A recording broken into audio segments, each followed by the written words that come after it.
aquí estamos de nuevo. Bueno, perfecto. Bueno, buenas tardes en Paraguay, buenas noches en España y a compañeros, colegas que nos acompañan desde distintos lugares. Es un gusto enorme dar inicio a esta conferencia inaugural del segundo Foro de Ciencias Sociales organizado por la Facultad de Ciencias Sociales de la Universidad Nacional de Asunción con apoyo de Claxo.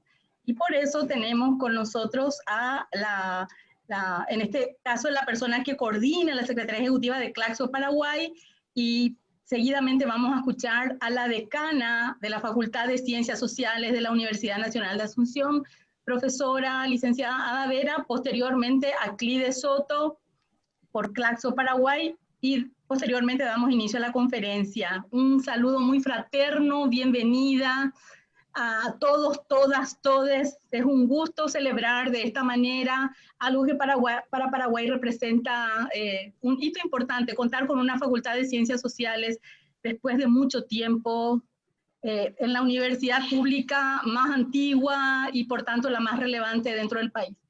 Ada Vera, contigo. Bueno, muy buenas tardes. Así como dijo Estela, estamos en la semana de nuestro segundo aniversario, el aniversario de la 14ª Facultad de Ciencias Sociales de la Universidad Nacional de Asunción. Y bueno, es un momento para recordar, reavivar historias, reflexionar, analizar, proyectar y también para celebrar, para brindar y reafirmar compromiso. En ese sentido, como facultad, como Faxo UNA, entendimos que nuestro mayor desafío, ese que ya emprendimos hace 2 años, fue y es el de construir una institucionalidad que sea sólida, que sea transparente, democrática, para la formación y a la vez de referencia en las ciencias sociales en Paraguay, y en eso estamos. Ese camino de institucionalización emprendido nos significó un arduo trabajo, empeño, esfuerzo para materializar esos sueños, esas aspiraciones, deseos y luchas que traemos a cuesta, una larga historia. Y significó un trabajo, por decirlo así, un trabajo de hormigas, casi invisibles muchas veces, pero a la vez fundamental, pero a la vez relevante, con un esfuerzo de todos, de todas, de cada uno de los estamentos de la comunidad Faxo. Nos fuimos trabajando, nos fuimos apuntalando este proceso para garantizar el andamiaje necesario, ese andamiaje académico, normativo, administrativo, con todas sus implicancias, con todas sus dificultades, con todas sus limitaciones presupuestarias, formales, humanas, y con las experiencias y las historias de cada carrera que componen la Facultad de Ciencias Sociales. Bueno, hoy también estamos cerrando una etapa en este proceso de nuestras definiciones institucionales, delimitando relato. Estamos construyendo en un proceso participativo las palabras, los valores, las ideas, hasta la bandera que nos identifique, los símbolos con los que vamos a seguir escribiendo esta historia, que empezó hace tiempo, no empezó en el 2018.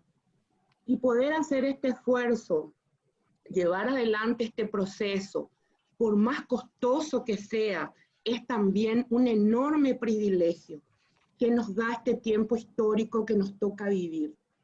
Y hablando de tiempos históricos, nuestra institucionalización, como el mundo, sufrió la irrupción de la pandemia COVID, que nos sacudió, que nos enfrentó a una realidad desconocida, pero a la vez para despertarnos y reubicar facultades, reubicar prioridades como facultad.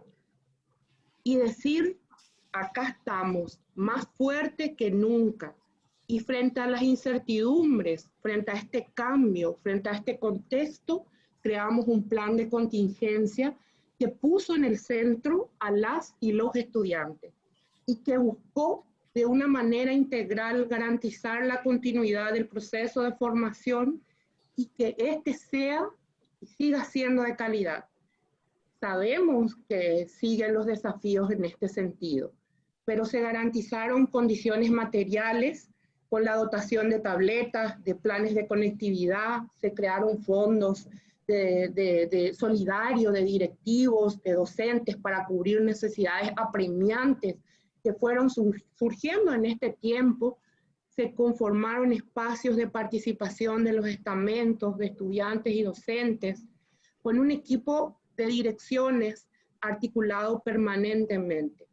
Además de eso, se creó la facultad, se está creando la malla curricular de sociología, realizando ajustes al de trabajo social, realizando gestiones para materializar las maestrías tan soñadas en la facultad, la producción de 2 números de revista científica, de nuestra revista científica que era Ugotú, numerosos proyectos de extensión, la realización de seminarios y charlas académicas con referentes nacionales y extranjeros, lanzamientos de grupos de reflexión y trabajo, el segundo foro de jóvenes investigadores en etapa de preparación en marcha, y la continuidad de nuestras clases de modo virtual con un proceso de capacitación, y esto es digno a destacar, liderado por los propios docentes de la FACSO. Todo esto en el marco de la conformación de equipos especiales creados para la prevención del COVID y además de un equipo psicosocial que trabaja incansable en la formación y en la atención a la salud mental. Todo eso en el plan de contingencia. Sin embargo, nuestro principal empeño, nuestro principal desafío sigue siendo fortalecer este espacio académico, esta unidad académica democrática que permita mostrar que estos rigores académicos nos puedan mostrar la realidad, de raíz nos puedan desnaturalizar esta realidad y que aporte a las transformaciones que nuestras sociedades requieren. Pero en realidad, pensándolo bien, no es solo un desafío, es una obligación en nuestro contexto, es una obligación en nuestro país. En un país donde todavía no logramos salir de todo, de estos tiempos del terror, donde la criminalización de las luchas sociales están presentes en el día a día. Por lo tanto, construir marcos referenciales, democráticos para nuestras sociedades es una urgencia impostergable y es una obligación, como dije. Y es en este contexto que planteamos así muy resumidamente que lanzamos este segundo foro. Y en este contexto recibimos a nuestro invitado de honor. Un lujo recibir en la FACSO virtualmente, ojalá el año que viene lo podamos hacer presencial, a Juan Carlos Monedero, a quien decimos gracias. Gracias por tu tiempo, gracias por tu solidaridad, que para nosotros es un aliento, es un incentivo en medio de certezas, de muchas certezas, pero sobre todo en medio de tanta incertidumbre. Por eso también este foro, por eso también este segundo foro y todos los espacios de promoción del pensamiento crítico en diálogo con las y los referentes en diversos campos del pensamiento social, para fortalecer las ciencias sociales en Paraguay y que estas ciencias sociales permitan, posibilite pensar todos los aspectos de nuestra vida en sociedad, para cuestionar nuestros marcos interpretativos, para interpelarnos, para pensar los modelos y para crear otros que nos lleven a vivencias más plenas, en sociedades mucho más justas, porque todos y todas nos merecemos. Para terminar, muchas gracias a los y las panelistas, cientistas sociales y a docentes de la FACSO comprometidos en conformar las mesas temáticas del cual vamos a estar participando los días siguientes, los días venideros. Muchas gracias. Agradecimientos también al Consejo Latinoamericano de Ciencias Sociales, a Claxo Paraguay, a todas las organizaciones que lo componen, que nos acompañan por segundo año. Nos sentimos realmente privilegiados por contar con este apoyo. Gracias, CLIDE, por estar presente también hoy acá. Agradecimientos también al equipo que organiza este foro. Detrás de todo esto hay un trabajo mancomunado y conjunto que están haciendo estudiantes, docentes, funcionarios, egresados y directivos. Están trabajando en forma conjunta para que todo salga perfecto. Y bueno, reitero a todos y todas los que nos están siguiendo por el Facebook, bienvenidos, bienvenidas al segundo foro de Ciencias Sociales, que como Faxo de la UNA organizamos para celebrar con mucho gusto nuestro segundo aniversario. Estoy segura, van a ser días donde vamos juntos y juntas a aumentar nuestras esperanzas, porque necesitamos hacerlo. A la vez vamos a discutir, vamos a analizar y vamos a pensar propuestas frente a lo que denominamos desafíos para las ciencias sociales ante la actual profundización de la crisis. Muchísimas gracias. Gracias, Ada Vera, decana, encargada de despacho de la Facultad de Ciencias Sociales. Seguidamente escuchamos a CLIDE Soto por Claxo Paraguay. Bueno, muy buenas tardes a todas las personas que están acompañando este evento. Muchísimas gracias por la invitación a dirigir unas palabras de bienvenida en representación de los centros integrantes de Claxo en Paraguay. Claxo es el Consejo Latinoamericano de Ciencias Sociales.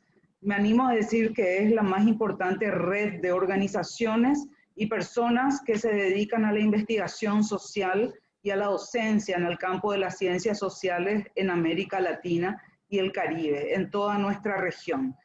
Fue creada en el año 1967, es decir, más de 50 años de trabajo ininterrumpido, y está integrado por un aproximado de 700 centros de investigación y docencia y posgrado en el campo de las ciencias sociales y las humanidades en 51 países de América Latina y también de otros continentes.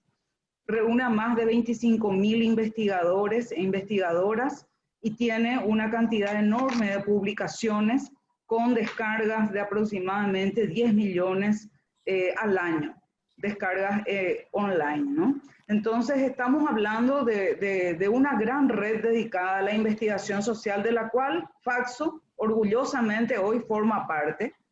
Y digo esto porque lo primero que quiero decir cuando me toca dar unas palabras de este segundo foro de ciencias sociales, es que para todas las personas que nos dedicamos a las ciencias sociales, muchas veces a pulmón, muchas veces incluso desde fuera de los espacios académicos o con formación conseguida, sea en el extranjero o incluso autodidacta, es algo grande que exista la Facultad de Ciencias Sociales en el seno de la Universidad Nacional de Asunción, nuestra más importante casa de estudios universitarios del país.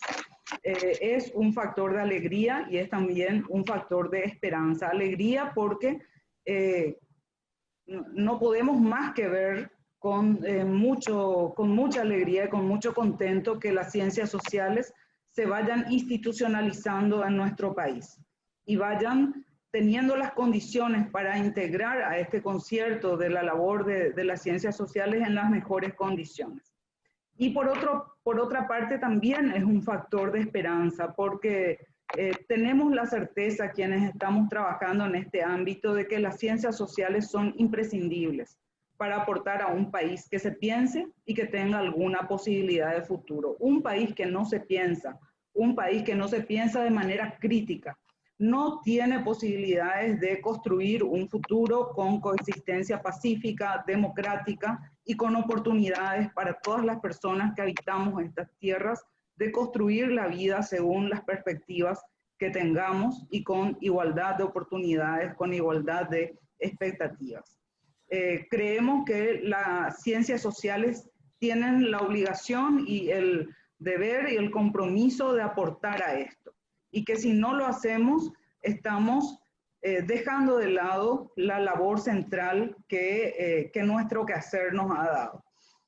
Y espacios como este, como el Foro de Ciencias Sociales, que es la segunda vez que se hace y que coincide también con el segundo aniversario de la generación de Paxo, son espacios imprescindibles justamente para este debate, para compartir no solamente conocimientos y perspectivas, sino también un debate crítico sobre lo que pasa en nuestro país, sobre los desafíos que tenemos como nación y sobre las situaciones que nos afectan y que nos ponen en riesgo muchas veces de perder lo que hemos conseguido a lo largo de una historia difícil, pero una historia que nos permite seguir hoy en pie y luchando contra las incertezas de este tiempo, ¿no? Dadas no solamente por la pandemia, sino también por situaciones que afectan nuestras posibilidades de convivir en un país donde tengamos todas las condiciones para desarrollarnos como personas con dignidad, con derechos humanos.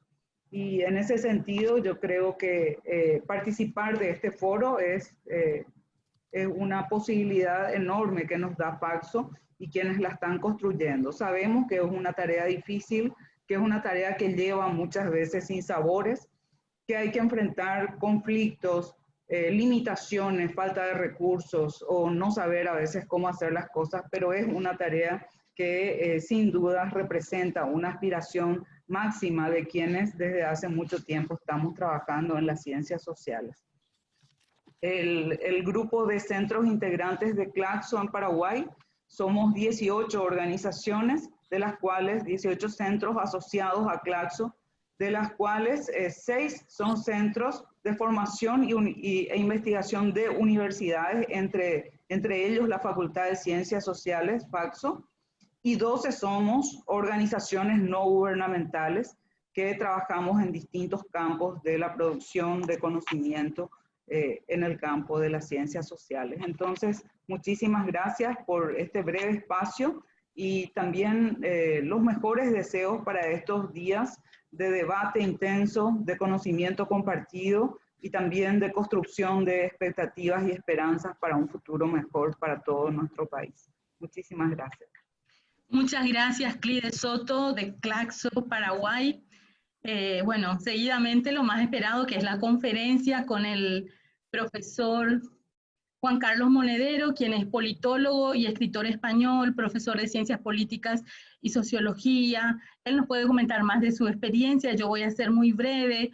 En realidad es una figura muy conocida, muy relevante y sobre todo lo que nos interesa acá es un intelectual que tiene una trayectoria de lucha a la que nos queremos sumar, coincidencias importantes respecto a una sociedad superadora que para nada se conforma con todos los efectos que el capitalismo nos impone, y en ese sentido lo sentimos compañero y tuvimos la osadía de solicitarle esta enorme contribución. Muchas gracias, Juan Carlos Monedero. Nos van a contribuir para juntar las preguntas, les pedimos que escriban en el chat a los y las presentes. La estudiante María Angélica y el profesor Aldo López. Entonces, tanto en el Facebook como en Zoom van a haber registros. Todas las consultas, opiniones, preguntas, por favor escriban.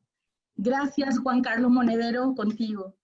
Muchísimas gracias a María Angélica y a Aldo por el trabajo que van a hacer, a ti, Estela, por la invitación, a nuestra querida decana Ada Vera y a Clide Soto, de esa institución con la que tanto queremos, ¿no? que es Claxo. Muchas gracias por la invitación, aquí ya anocheciendo en Madrid, en Europa, pero muy contento, ¿no? de poder compartir con el Paraguay, ¿no? con un país al cual voy poco, ¿no? y tengo que ir más, y tengo que compartir con ustedes. He vivido parte de la historia en algún momento hermoso de esa transformación del continente latinoamericano.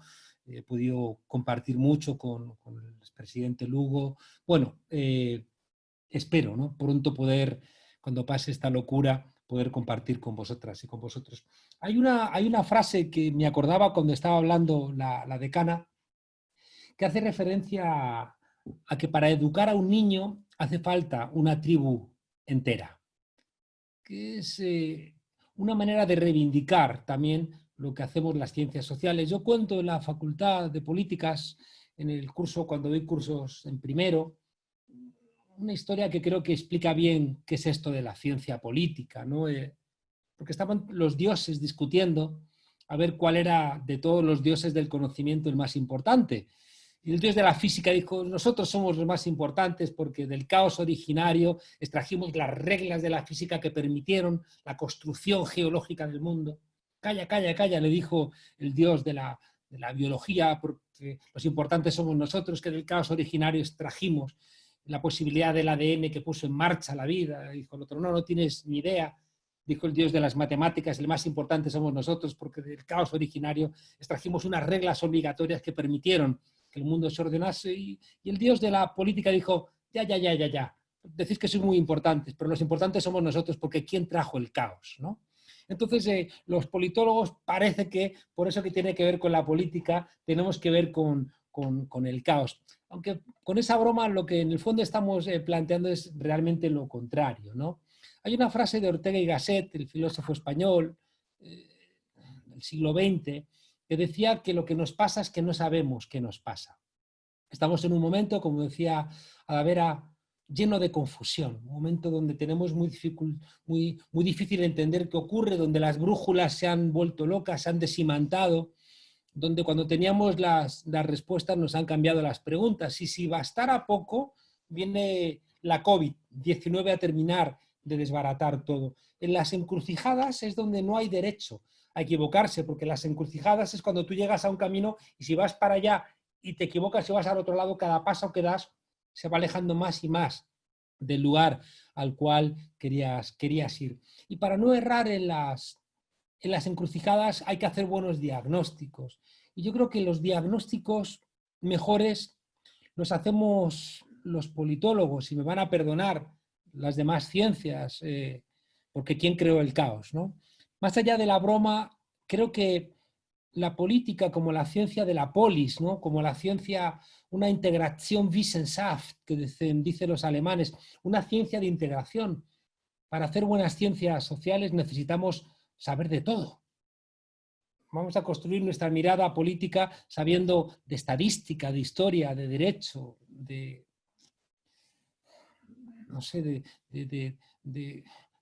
cultura general, de literatura, de arte, ¿no? Por tanto, un buen politólogo, una buena politóloga tiene que ser casi experta en todas esas ciencias. Y por tanto, es muy fácil ser un diletante y hablar como un opinólogo, como un tertuliano, como una persona de esas que opinan de todo sin saber de mucho y parecer que eres un experto en ciencias sociales. Pero el verdadero experto en ciencias sociales es verdad que se puede especializar y es bueno que se especialice en algún ámbito de nuestro gran saber, pero si no conoce todos los ámbitos no va a ser un buen politólogo. Tienes que saber teoría política, tienes que saber filosofía, ya digo, y por tanto, quien quiera un camino fácil, que haga física cuántica o que haga, no sé, otro tipo de conocimiento mucho más aprehensible. Pero las ciencias sociales, en concreto la ciencia política, creo que reclama un esfuerzo enorme, ¿no? Y por tanto creo que solamente la gente que está dispuesta, ¿no?, a sacrificarse puede formar parte de nuestras disciplinas. La COVID-19 de repente ha surgido y nos ha traído un escenario apocalíptico, un escenario donde nosotros que nos hemos hecho seres humanos interpretando los rostros, de repente los tenemos tapados por las máscaras. Donde hoy, ¿no?, nos enteramos de que ciudades enteras están confinándose de nuevo, donde van a cerrar los locales en Barcelona, donde en París o en Berlín se han recrudecido, ¿no?, los contagios, han recrudecido las muertes, donde la ciencia nos dice tan poquito, ¿no? Fíjate qué importante es un desarrollo de la medicina que permita encontrar pronto una vacuna, pero qué importantes son las ciencias sociales porque son las que nos van a decir que esa vacuna tiene que ser para toda la ciudadanía. Uno de los grandes errores de la medicina occidental es que sabe mucho de un ojo, pero se olvida de que el ojo está en la cara y que la cara está en el cuerpo y que el cuerpo está en una sociedad. Y al final van a ser las ciencias sociales en el cruce de la interseccionalidad, de la interdisciplinariedad, la que le va a decir a la ciencia, cuidado porque a veces es el hambre, ¿no?, la que produce tantas muertes. En la crisis mal llamada de la COVID, del año 18, ¿no?, la llamada gripe española, el hambre fue la que mató a 20 millones de personas en India. Fue el hambre, no fue la gripe, ¿no? Y ese tipo de cuestiones las vemos los científicos sociales porque nos acostumbramos a tener una especial sensibilidad a las cosas. Yo le digo a los alumnos, y quiero decirlo en este segundo foro de ciencias sociales, que cuando uno realmente entra en las ciencias sociales con coherencia, se convierte en un bicho raro, ¿no? Yo le digo a los alumnos de primero, vais a perder a vuestras parejas, vais a perder a vuestros amigos, os van a mirar como si fuerais unos seres extraños, van a pensar que os han abducido y lo único que pasa es que vais a empezar a preguntaros cosas, ¿no? Yo siempre cuento en broma que fui en una ocasión a ver la película esa de Ghost con una amiga y yo estaba allí muy aburrido viendo la película porque me parecía que era un poco tonta. Y estaba yo todo aburrido y en un momento dado me volví a mi amiga y le dije, oye, si ese fantasma, ¿no?, que ha venido a la Tierra atraviesa las paredes, ¿por qué no se cae al piso de abajo? Y ella me miró y me dijo, tú siempre jodiendo las películas. Bueno, pues de alguna manera esa mirada, ¿no?, molesta de las ciencias sociales se convierte en algo todavía más molesto cuando la aplicamos a la sociedad. Hacer ciencia crítica es hacer lo que puede explicar un momento de crisis. Solamente la ciencia crítica puede explicar un momento de crisis. No hay ninguna otra posibilidad real. Y claro, cuando uno hace ciencia crítica está trabajando hasta 3 veces. Cuando haces ciencia crítica tienes que demostrar que la ciencia que están haciendo tus colegas no está entendiendo lo que está pasando y tus colegas se van a enfadar contigo porque les está diciendo tu análisis no es correcto. Cuando haces una ciencia crítica tienes que demostrar por qué lo que están diciendo la mayoría de tus colegas no vale. Tienes que además ir al momento en donde se pudo tomar una decisión alternativa y no se tomó. Y por tanto tienes que hacer arqueología del saber. Y encima tienes que demostrar que esa otra vía que se pudo haber tomado, pues resulta que era mejor, ¿no?, que la que han decidido. De manera que, al final, ya digo, cuando haces una ciencia política crítica, trabajas hasta 4 veces, ¿no? Trabajas hasta 4 veces. Decía que la COVID ha venido a, de alguna manera, trastornar una buena parte de lo que estaba pasando, pero no nos engañemos. Ha habido algunos comentarios que creo que han sido desafortunados a la hora de intentar entender que la COVID-19 iba a generar una epifanía, ¿no?, que después de los confinamientos iba a emerger una suerte de hermandad universal, y no es cierto, no es cierto que eso vaya a ocurrir. De la misma manera que tampoco es cierto lo contrario, que la COVID sin más signifique la pérdida de derechos laborales, pero ahí tenemos que ser muy astutos, ¿no? Y por eso decía que la historia es una gran maestra de la vida para nosotros, los politólogos. Y nos encontramos con que, es verdad lo que decía Naomi Klein, estudiando crisis anteriores, cómo los poderosos van a utilizar las crisis para intentar conseguir profundizar en su lógica. No nos olvidemos que estamos en sociedades capitalistas.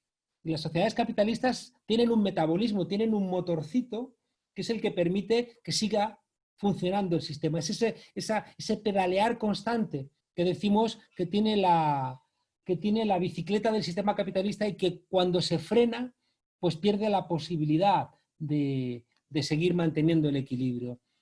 Hay unos surcos por los que venimos y esos surcos, si no se cambia el rumbo, son los surcos que van a marcar el camino de la COVID-19. Y por eso es muy importante entender de dónde venimos.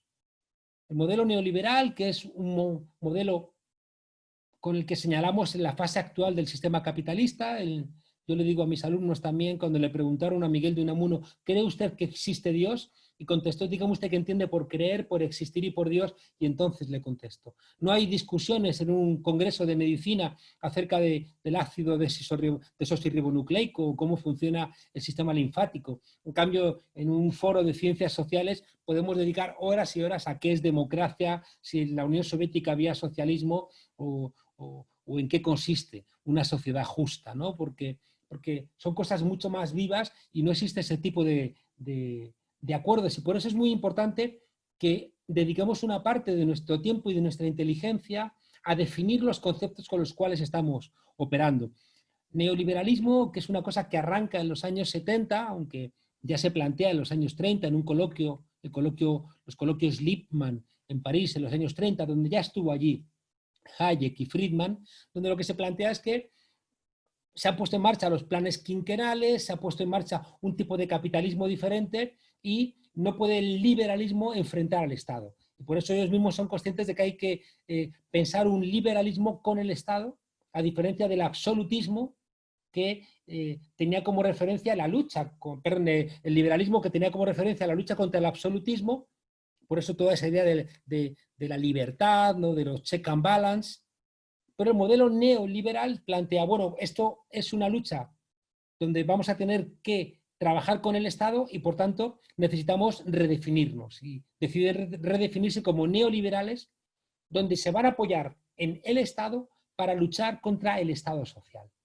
Allá donde el liberalismo va a luchar contra el absolutismo y la monarquía absoluta, el neoliberalismo va a luchar contra el Estado social. Quien lea las primeras páginas de Camino de Servidumbre, el libro de Hayek del año 44, va a ver que ahí equipara al Estado social o los estados desarrollistas redistribuidores, los va a equiparar directamente con el nazismo, ¿no? en ese exceso verbal tan propio de los neoliberales. Por tanto, creo que el neoliberalismo hay que entenderlo como una lucha contra el Estado social, pero que ha tenido la lógica de convertirse en un sentido común. Y por eso es tan complicada la lucha contra el modelo neoliberal. El modelo neoliberal actual, te digo que se pone en marcha en el año 73, sobre todo como un punto de inflexión con el golpe de Estado contra Salvador Allende, el fin de los acuerdos de Bretton Woods, el fin de las monedas, ¿no? Referenciadas al dólar, la apertura de las fronteras, la conversión de las cuestiones materiales como el empleo en residuales frente a la importancia que le va a dar la economía a las variables monetarias y sobre todo una petición de desregulación de toda la regulación que había tenido lugar desde los años 20 y 30, tanto en el mundo occidental como en el mundo americano. El modelo neoliberal, ya digo, se va a convertir en un sentido común. Por eso es muy acertada la frase de Michel Foucault, cuando plantea que la sociedad neoliberal es una sociedad donde todos tenemos que ser empresarios de nosotros mismos. La sociedad neoliberal es una sociedad donde todos nos comportamos de alguna manera como empresas individuales, compitiendo todos contra todos, en lucha de todos contra todos, en una suerte de lucha permanente donde el que gana tiene derecho a llevarse todo y el que pierde es responsable de su derrota, ¿no? Ya no eres un pobre, sino que eres un loser, eres un perdedor, ¿no? En esa transmisión terrible para las ciencias sociales, esa hegemonía de la economía, ¿no? Sobre las demás ciencias sociales, que traslada ese comportamiento del Homo economicus, que es un modelo para el funcionamiento de las empresas, lo traslada al comportamiento social, ¿no? Y en el fondo, nosotros en la ciencia política o en la sociología estamos trabajando sin darnos cuenta con las teorías de la elección racional, con las teorías de la rational choice, que presuponen ese individualismo metodológico y ese piensa mal y acertarás como forma de explicar el comportamiento de los seres humanos, que no hierra, que no falla a la hora de explicar muchos comportamientos, pero que no tiene criterios para explicar los comportamientos generosos, solidarios, los comportamientos precisamente que son los que nos han permitido a los seres humanos llegar hasta el siglo XXI, porque no es verdad que hayamos llegado aquí compitiendo, hemos llegado al siglo XXI cooperando, como ha demostrado Lynn Margulis y algunos otros biólogos que es el corazón del funcionamiento de los seres vivos, ¿no? Es la cooperación y no la competencia. Decía, por tanto, que el modelo neoliberal, que es donde va a tener lugar la COVID-19, es un modelo, ya digo, individualista, que nos invita a luchar a todos contra todos, que presupone que es justo que el que gana se lleve todo, ¿no? Y que es justo que el que pierda asuma su derrota, ¿no? Que piensa que lo privado es mejor que lo público, que cree que la sanidad privada es más eficiente que la sanidad pública, que la educación privada es mejor que la educación pública, que el Estado no tiene que intervenir porque es mucho más eficaz, ¿no? Ese mercado que se autorregula, que la mejor manera, ¿no?, de salvaguardar, por ejemplo, la naturaleza es convirtiéndola, ¿no?, en una mercancía, y en tanto en cuanto se mercantilicen los mares, el Amazonas, los ríos, el agua, el aire, se va a conseguir de alguna manera una mayor eficiencia, ¿no? Bueno, todo eso estaba siendo mentira justo antes, ¿no?, de la COVID-19. Bueno, pues ya estaba habiendo muchas protestas en muchos lugares del mundo, y la propia América Latina ya había expresado, ¿no?, desde el año 98, con la victoria de Hugo Chávez en las elecciones de Venezuela, una respuesta social popular a los resultados reales de ese modelo neoliberal, que se traducían en enormes bolsas de pobreza, en deterioro de la naturaleza, en un incremento de las desigualdades, en un incremento de la violencia, en una ruptura de la convivencia pacífica entre los pueblos, etcétera, ¿no? Se avanzó en muchos elementos muy positivos, ¿no? Yo creo que uno de los elementos más positivos fue la UNASUR, donde por vez primera los diferentes pueblos de América Latina se conocían, se interrogaban y se reconocían entre sí, ¿no? Cosa que ahora seguramente si preguntas a un ciudadano de Paraguay cómo se llama el presidente, pues no sé, de Colombia, pues seguramente ya no lo sepan, ¿no? Mientras que hubo un momento, ¿no?, en donde existía de alguna manera esa identidad, que no es gratuito, que los Estados Unidos intentaron siempre debilitar y fragmentar, ¿no? Y cómo los gobiernos títere, ¿no?, de Duque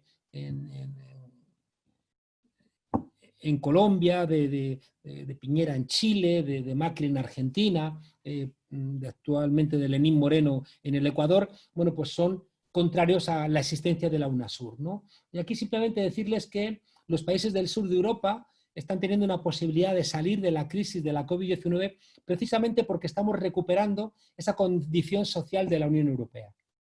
Sí, la Unión Europea, esa entidad supranacional, ¿no?, hubiera seguido sirviendo para implementar la globalización neoliberal, que es lo que lleva haciendo desde el Tratado de Maastricht de 1992, que a su vez es el que ha generado enormes desigualdades y es el que ha generado el crecimiento de la extrema derecha en Europa, ¿no? Si hubiera seguido con esa lógica, pues países como Portugal, como España, como Italia, incluso como Francia, no tendrían ahora mismo posibilidad de futuro frente a la COVID-19. Sin embargo, la presión de los países del sur ha logrado un punto de inflexión, un giro enorme en la política de austeridad de la Unión Europea, que ha permitido algo mundialmente insólito, ¿no? Y es que los países del centro de Europa, los países más ricos, han mancomunado sus deudas con los países del sur. Es decir, que se tomó la decisión hace apenas un mes de que las deudas de España, de Italia, de Portugal, de Grecia, van a ser también deudas de Alemania, de Austria o de Holanda. Y fíjense ustedes que ya no es solamente, como hemos planteado, ¿no?, en las teorías funcionalistas de la integración regional, supranacional, no se trata solamente de que el hecho de compartir algunos ámbitos, como el carbón y el acero, en el nacimiento de la Unión Europea, luego te lleve a compartir otras cosas. En el ejemplo que decíamos, bueno, tú compartes en una casa común la nevera, si compartes la nevera, pues igual un día cenas juntos, si cenas juntos, igual un día caminas rumbo al dormitorio, pero es que esto es más importante todavía que dormir juntos, ¿no? Porque estás diciendo que las deudas de uno son también tus deudas, y eso es un salto exponencial. Pero eso solamente se logra con entidades regionales atravesadas por una lógica diferente a la de la globalización neoliberal. En América Latina se ha roto la UNASUR y no se ha sustituido por nada, ¿no? Se ha sustituido por una dependencia de buena parte de estos países, del Ecuador, de Chile, de la Bolivia golpista, ¿no?, de Jeanine Áñez, por una sumisión a la lógica exterior de los Estados Unidos, en un momento en donde seguramente la irrupción de China como un nuevo actor global implicaría cuando menos prestar atención a cuáles son sus propuestas, ¿no?, para el sur americano, y que seguramente a la hora de elegir entre dos hegemones, ¿no?, entre Estados Unidos y China, quizá en esa posibilidad de elegir los dos se van a comportar de una manera más decente, ¿no?, y no se van a comportar como tradicionalmente se han comportado, ¿no?, los imperios con los países colonizados. Bien, decía que la COVID-19 viene a ahondar los problemas que había generado el modelo neoliberal y viene de alguna manera a impedir esas protestas que estábamos viendo en muchos países, pero más o menos, ¿no? Yo acabo de darle a la imprenta un libro que saldrá en unos días, donde comienzo con una metáfora que es muy cara, ¿no?, a la cultura europea, que es la metáfora de Antígona, ¿no?, de la Antígona de Sófocles, ¿no? Antígona tiene dos hermanos, Polinices y Eteocles, que han decidido repartirse por turnos el gobierno de Tebas, ¿no? Pero cuando le toca el turno a Polinices, Eteocles le dice que no, y entonces Polinices decide, bueno, pues armar un ejército y tomar Tebas por la fuerza. Resulta que delante de la séptima puerta de Tebas, en esa lucha, mueren tanto Eteocles como Polinices, y su hermana Antígona ve cómo los tebanos le dan una sepultura digna a Eteocles, porque estaba defendiendo a Tebas, mientras que Polinices lo ven no como el legítimo rey que estaba peleando por su trono, sino como una persona que había llevado a la guerra, y por tanto deciden dejarlo que se pudra fuera de las murallas sin derecho a una sepultura. Y entonces Ifigenia Antígona se va a oponer a Creonte, va a desobedecer su ley y va a decir que las leyes de los dioses que dicen que hay que dar sepultura son superiores a las leyes de los hombres. Al desobedecer a Antígona, bueno, pues recibe el castigo a su vez de Creonte, que la condena a ser metida en una tumba y que allí muera encerrada. La última desobediencia de Antígona es no dejar que se cumplan los designios del rey Creonte y se suicida, ¿no?, generando una serie a su vez de suicidios y de disturbios que van a golpear directamente al rey Creonte. La idea central es que hay leyes de los hombres y leyes eternas, ¿no?, y realmente lo que nos ha traído hasta aquí, como decía antes, son esas leyes eternas que se basan siempre en la reciprocidad.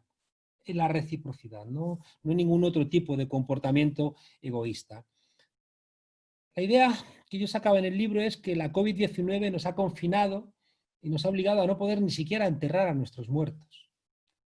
De repente hemos visto cómo nuestros abuelos, nuestros ancianos fallecían sin poder acompañarlos, solos, sin aire en sus pulmones. Hemos visto escenas terribles en las calles de Guayaquil, morgues llenas, camiones frigoríficos atestados, fosas comunes improvisadas, convoyes de camiones militares con los faros en la noche, una suerte de caravana fúnebre llevando a los muertos de Bérgamo en Italia, ¿no? La pregunta que yo me hago es ¿por qué podemos romper las reglas profundas de los dioses que implican que tenemos que enterrar a los muertos? ¿Por qué rompemos reglas profundas como la Iglesia, que siempre acompañaba a los leprosos, y hoy la Iglesia ya no acompaña a los nuevos leprosos? ¿Por qué asumimos que ya no podemos tocarnos, que ya no podemos vernos, cuando es lo que realmente configura una parte esencial de nuestra humanidad, y no podemos pensar que el culpable de todo lo que nos pasa, que es el sistema capitalista, no puede ser puesto en cuestión? Es muy importante que entendamos de dónde venimos. Hemos visto que de repente, con la COVID-19, hemos exigido al Estado que nos cuide. Y ese Estado, que parece que estaba cuestionado por el modelo neoliberal, aparece como el único que tiene la capacidad de, por ejemplo, ordenar que nos confinemos y que nos confinemos. Qué curioso que Antígona, esa mujer rebelde y desobediente, al tiempo que se queda en casa, entendiendo que tiene que hacer confinamiento para cuidar de sus familias y cuidarse a sí misma y no transmitir, Al mismo tiempo, en muchos lugares del mundo, esa Antígona ha salido a protestar en las calles de Chile, de Varsovia, de Budapest, de Nueva York.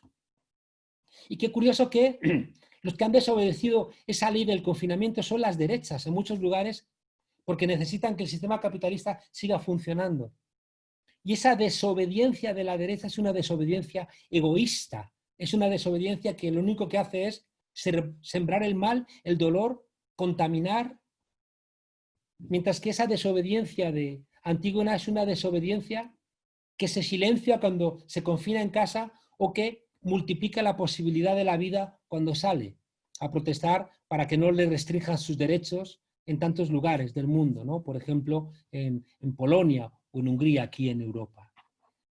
De repente, ya digo, hay una reclamación al Estado de que nos cuide, de que haya una sanidad pública. El tratamiento que ha recibido Donald Trump cuesta $100.000. ¿Quién tiene $100.000 para estar 3 o 4 días en un hospital? No. Van más de 200.000 muertos en Estados Unidos porque no tienen esos $100.000, porque no hay respiradores, porque no hay unidades de cuidados intensivos, porque no hay una atención primaria sanitaria, porque las condiciones de los pobres son infrahumanas, porque no puedes hacer teletrabajo, porque hay trabajos que son los peor pagados, son los más humildes, los que además son los necesarios cuando los demás estamos confinados en casa. La gente que está haciendo una serie de trabajos de cuidados o de producción de alimentos o para reponer los alimentos en los supermercados. Esos trabajos de cuidados además son los peores pagados. Hay una brecha enorme entre el sueldo de los hombres y las mujeres, porque las mujeres hacen trabajos de cuidados que en la lógica, por ser un trabajo de mujer, está peor pagado que los trabajos que hacen los hombres. Aquí en España ayer se ha aprobado una ley para que en 6 meses todas las empresas sinceren los salarios para que por un mismo trabajo cobren lo mismo los hombres que las mujeres, que es un salto histórico, ¿no? Pero eso todavía, ya digo, no está logrado. La COVID-19 ha generado una suerte de conciencia de lo colectivo, pero hay un problema y es que, así como nació esa conciencia, también muy pronto la hemos olvidado. Creo que hay una realidad que apenas la voy a mencionar, porque si no voy a estar horas y horas hablando con ustedes, les voy a robar demasiado tiempo, pero creo que es muy importante retomar un libro obligatorio, que es un libro, que es un manual obligatorio para cualquier estudiante de ciencias sociales, que es La Gran Transformación, de Karl Polanyi. En este libro Polanyi plantea que hay una serie de economías de mercancías ficticias. ¿Qué significa esto? Él plantea, retomando una idea que estaba en Marx, él plantea que el sistema capitalista, es verdad que el sistema capitalista crea este celular, ¿no? Lo crea él y lo vende, pero hay algunas mercancías que las toma de algunos sitios que el capitalismo no ha creado y que por el hecho de convertirlas en mercancías las depreda. Y por el hecho de depredarlas impide la posibilidad de la reproducción social. Es una idea muy marxista porque lo que está planteando es que el sistema capitalista, al expandir siempre las mercancías, incurre en contradicciones irresolubles. En el planteamiento de Marx funciona lo que decía antes. El sistema capitalista es un sistema cuyo motor es la búsqueda del beneficio que se ejecuta en el mercado. Y por tanto, ese motor de la búsqueda de beneficio es el que es responsable de convertir todo en mercancías, cualquier cosa. Hoy uno de los problemas que tenemos, que es por eso que el modelo neoliberal es un sentido común y es porque todo se ha convertido en mercancía. Y por eso la frase de Jameson de que es más fácil imaginar el fin del mundo que el fin del capitalismo. Porque tenemos dificultades para imaginar cómo hubiera sido hoy nuestro día si no hubiera estado atravesado de intercambios mercantiles. Si todo lo que hemos hecho hoy, desde que nos levantamos, no hubiera estado atravesado de cosas que hemos logrado a través de intercambios mercantiles, la luz, el agua, el gas, la calefacción, el desayuno, todo, ¿no? Menos esta conferencia, todo está atravesado, ¿no?, por relaciones mercantiles. Claro, y pensar cómo podría ser nos desborda, ¿no? Y es más fácil imaginar que viene un meteorito y acaba con el mundo que pensar esa alternativa. Pero es muy importante ver que todo se ha convertido en una mercancía, todo. Beber, comer, aprender, seguramente pagar una tasa para el segundo foro de ciencias sociales, alquilar los locales, pagar el Zoom a través del cual nos estamos aquí comunicando, la luz, la computadora, pero también cuidado, el conocimiento, el amor, el sexo, por supuesto, el deporte, ¿no? Hasta convertido en una mercancía, ¿no? Y por tanto, nos convertimos todos, como decíamos antes, utilizando a Foucault, en empresarios de nosotros mismos, porque no vamos a poder ser competitivos en todos esos mercados. Y tenemos que invertir en ser guapos, en ser listos, en ser brillantes, en tener idiomas, en conocer mucho, ¿no? Para vendernos en alguno de esos muchos mercados en los cuales se ha convertido la existencia. Y tampoco es extraño que uno de los principales problemas antes de la COVID-19 fuera la salud mental, porque el sistema capitalista arrasa la salud mental, porque es imposible que estemos a la altura constantemente de tantos retos. Creo que una de las cosas más importantes para enfrentar todo esto es entender de dónde venimos, y por eso yo me fui a pensar en esta idea de Polanyi de las mercancías ficticias. Y la verdad es que encuentro mucha luz. Polanyi dice que el sistema capitalista ha agarrado a la tierra que estaba ahí, la naturaleza, y la ha convertido en una mercancía. Y al convertirla en una mercancía que no crea, la depreda. Hace un par de meses sobrepasamos el límite de reproducción del propio planeta. Hay cifras que hablan de que necesitamos, para el nivel de consumo que mantenemos, 9 planetas tierras, pero solamente hay uno. Por tanto, cada año de consumo, a día de hoy hay medio planeta Tierra que lo hemos inhabilitado para la vida. Desertizado, contaminado de metales pesados, arrasado. Por eso antes de, por ejemplo, la guerra de Siria, los grandes éxodos eran por cuestiones medioambientales, que es uno de los grandes problemas que está atravesando, por ejemplo, China, por su enorme desarrollo, que obliga a, pues a éxodos de millones de seres humanos hacia lugares donde la vida sea posible, porque ese desarrollo económico impide la vida. Hay una cosa que plantea Marx y Engels en el Manifiesto Comunista, muy inteligente. Quien lo lea en el primer capítulo va a ver cómo Marx y Engels, en ese texto de 1848, defienden de una manera casi entusiasta, ¿no?, la capacidad del capitalismo de desarrollar las fuerzas productivas, porque es verdad, ese látigo del capitalismo que es el mercado, ¿no?, esa conversión del ser humano también en una mercancía, hace que se desarrollen las fuerzas productivas de una manera espectacular, pero cuidado, ¿no?, ese desarrollo espectacular de las fuerzas productivas, esos rascacielos que eleva, deja muchos escombros y deja mucha gente debajo de los escombros y deja también muchos ríos, y muchos valles y muchos prados sepultados por esos escombros y por esas grandes ciudades, esos grandes rascacielos. La conversión de la tierra en una mercancía, eso que nos han enseñado los pueblos originarios de nuestra América a respetar, pero que no lo entendemos porque somos hijos de la modernidad, y para la modernidad sacarle todo el rédito a la tierra es una obligación. Regalaron unos sacerdotes alemanes a un pueblo originario latinoamericano unos machetes para hacer su tarea en la selva, y el año siguiente regresaron y le preguntaron a esos indios: ¿habéis cosechado el doble? Y contestaron: no, hemos trabajado a la mitad. Porque en esa lógica productivista propia del pensamiento moderno, como cuenta Boaventura de Sousa Santos, somos incapaces de entender que la tierra es la Pachamama y que, por tanto, teníamos que cuidarla. El propio pensamiento moderno, y estas cosas solamente las explica la ciencia social, separó naturaleza y cultura, separó la inteligencia humana de la naturaleza, y encima dejó a las mujeres en la naturaleza. Y entonces esa separación, ¿no?, implicó que las mujeres estaban en el ámbito reproductivo y los hombres en el ámbito productivo.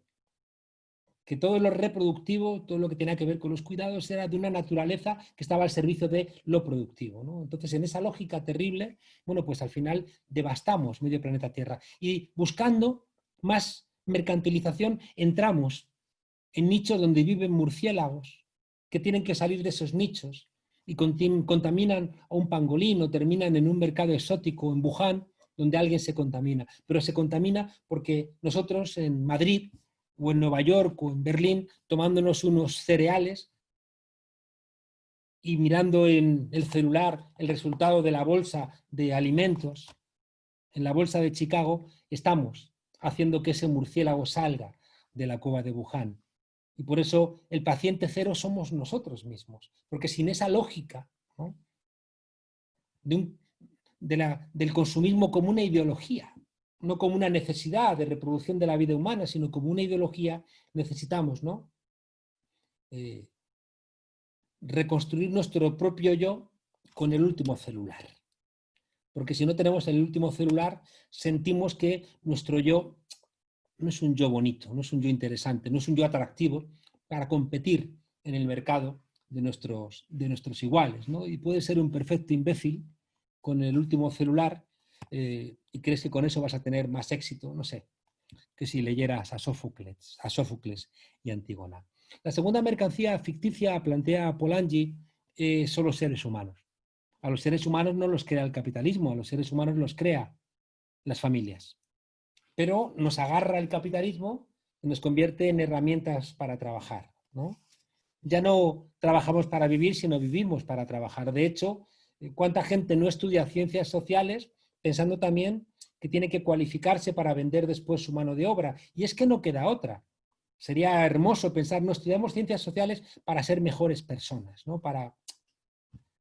Pero claro, ¿y luego de qué comes, no? Entonces, incluso los padres de los alumnos que les han educado en un comportamiento más generoso, más solidario, cuando llegan sus hijos y les dicen, papá, mamá, quiero estudiar ciencia política, y los hijos dicen, ay, qué disgusto me das, ¿no? Me recuerdas a mí cuando era joven, pero no quieres estudiar una ingeniería, ¿no? No quieres hacer alguna carrera, ¿no?, que te permita después vender mejor tu mano de obra en el mercado de trabajo. La conversión de la naturaleza en una mercancía destruye la naturaleza, la conversión de los seres humanos en una mercancía destruye a los seres humanos. Ahora mismo la propia fragmentación de la clase obrera que genera dificultades al marxismo, ¿no?, incluso a la propia izquierda, para entender cuál es el sujeto del cambio, que en el siglo XX era la clase obrera, pero hoy, ¿qué haces cuando tienes clases medias, tienes aristocracias obreras, tienes gente que puede teletrabajar y gente que no puede teletrabajar y tiene que agarrar el metro atestado en hora punta o los autobuses? Hay un precariado. Hay gente que se dedica a los cuidados, que son trabajadores pobres. Y de una manera creciente en todos nuestros países, y aún más con la crisis, va a haber una enorme clase innecesaria. Es decir, va a haber un enorme número de gente que pertenecían a la clase trabajadora, pero ya no hacen falta ni para trabajar ni para consumir, porque no tienen capacidad.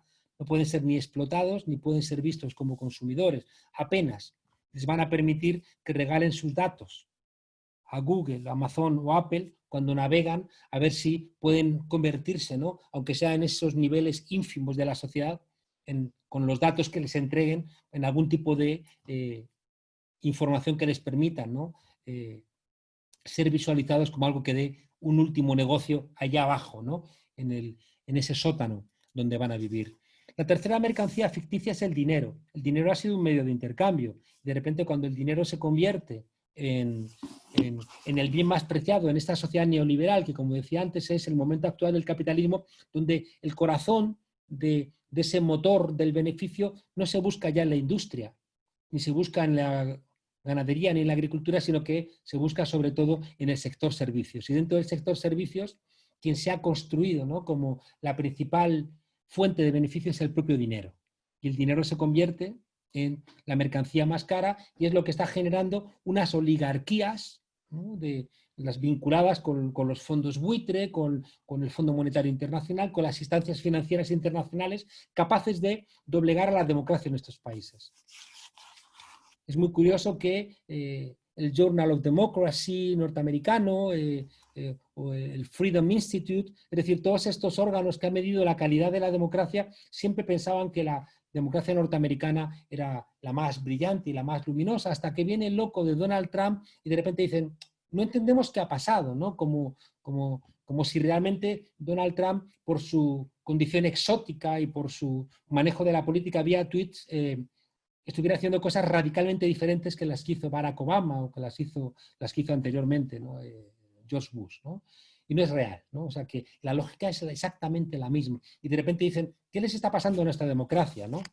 Sin contar, por supuesto, que en esa medición de la democracia lo que hacen es, de alguna manera, cualificar endodemocracias, es decir, democracias que se miden hacia adentro, no lo que destruyen hacia afuera, ¿no? Porque si midiéramos la calidad de la democracia norteamericana, en virtud de que son el 5% de la población mundial, pero emiten el 25% de CO2 al mundo, están haciendo no solamente un imperialismo militar cuando dan un golpe de Estado en Honduras o permiten el golpe de Estado en Bolivia o permiten el lawfare, ¿no? En otros lugares del mundo, o directamente invaden, ¿no? Irak o Afganistán o Libia, lugares, por cierto, donde entran los Estados Unidos, todo se empeora. Así como en la Segunda Guerra Mundial, la intervención, ¿no? En Europa de Estados Unidos sirvió, ¿no? para liberar, ¿no? algunos países de los nazis. Desde entonces, allá donde entran los Estados Unidos, todo lo dejan infinitamente peor, ¿no? O sea, siempre rompen todo mucho más. Gaddafi era un dictador, ya, pero ojalá estuviera Gaddafi en Libia, porque Libia ahora es un sitio lleno de muerte y de destrucción, ¿no? Igual que en Afganistán, igual que en Irak, igual que esa locura que pretendían trasladar a Venezuela, ¿no? Es decir, como si América Latina pudiera permitirse, ¿no? Una Siria, ¿no? Con millones de refugiados y con la conversión de Colombia, ¿no? en ese Israel dispuesto, ¿no? a hacer de base norteamericana. Locuras, ¿no? que por fortuna los latinoamericanos no permiten. La conversión del dinero en una mercancía es un disparate, ¿no? que rompe la condición del dinero y ha creado un fascismo del siglo XXI en las finanzas. Cito una última mercancía que es el conocimiento. El conocimiento lo creamos entre todos, lo crean las escuelas que enseñan el lenguaje, a hablar, las matemáticas, la física, pero después el modelo capitalista quiere patentar un conocimiento que necesariamente es grupal y que tiene sentido en su grupalidad. Claro, cuando de repente el conocimiento se patenta, se convierte en un monstruo. ¿De qué sirve una vacuna de la COVID-19 que solamente pueden usarla los ricos? Es un disparate, ¿no? Porque además se volvería contra nosotros mismos. ¿Qué hacemos en Madrid? ¿Qué hacemos en Asunción? Solamente determinados barrios ricos no pueden estar vacunados de la COVID y los demás, ¿no? En ese escenario que han anticipado las películas de zombies, ¿no? que al final se convierten, ¿no? en referentes cuasi reales de esta lógica neoliberal, ¿no? Seguramente se expresa mejor, ¿no? El funcionamiento de este modelo neoliberal en las películas de zombies que leyendo el American Political Science Review. Termino, porque llevo hablando mucho. Tenemos que buscar soluciones y que seguramente las vamos a encontrar si revertimos todos estos errores que ha puesto en marcha el sistema capitalista y que ha terminado por pervertir, ¿no? Todas nuestras sociedades. Démonos cuenta que el modelo neoliberal, este modelo que ya digo que se pone en marcha en los años 70 y que comienza con el golpe de Estado contra Salvador Allende, que no en vano llaman a Milton Friedman para que les ponga en marcha la economía, esos estudiantes de economía chilenos que se formaron en Chicago y que regresaron con esas fórmulas que han convertido a Chile en el país más desigual, ¿no? de los más desiguales del mundo, si no el más desigual, ¿no? También está Brasil con la misma lógica y que al final ha estallado, ¿no? Poco antes, ¿no? Con ese levantamiento en octubre de los estudiantes que decían que no era por los 30 pesos, ¿no? Que habían aumentado el metro, decían no son 30 pesos, son 30 años, ¿no? Es la respuesta de un modelo que les condenaba a no tener futuro, igual que les ocurrirá a muchos estudiantes en Paraguay, que verán cómo tienen que endeudarse ellos o sus padres para poder estudiar como única posibilidad de tener un empleo digno, ¿no? Y poder vivir de una manera digna, siendo parte de las ventajas de la vida social, ¿no? Y no ver cómo a tu lado, ¿no?, pasan oportunidades que dicen no son para ti porque eres pobre, ¿no? Entonces, ya digo, este modelo neoliberal no en vano tiene que acabar con la democracia en Chile. Igual que, como decía antes, Hayek señala al Estado social como el responsable, ¿no?, de la pérdida de libertad. Porque la libertad, como explicarán seguramente en el foro algunos autores, hay una libertad negativa expresada por un liberal como Isaiah Berlin, que es la libertad de que nadie se entrometa en tu quehacer, que es la libertad que reclaman los poderosos, ¿no? Yo quiero que nadie me diga lo que tengo que hacer, que nadie me diga si tengo que ir más deprisa en mi carro, que nadie me diga si tengo que pagar impuestos o no tengo que pagar impuestos, que nadie me diga si tengo que conducir borracho, que nadie me diga si puedo tener sexo con niños, ¿no?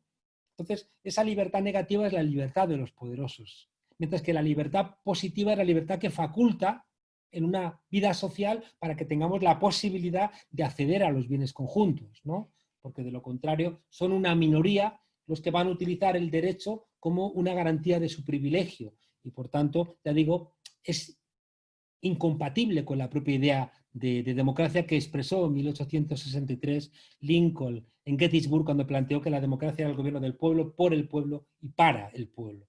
Si no es para el pueblo y por tanto, si el pueblo no se beneficia de la democracia, pues difícilmente puede llamarse a eso democracia y por eso esas concepciones clásicas liberales de la democracia que no incorporaban los elementos materiales, pues tenían esa profunda falla.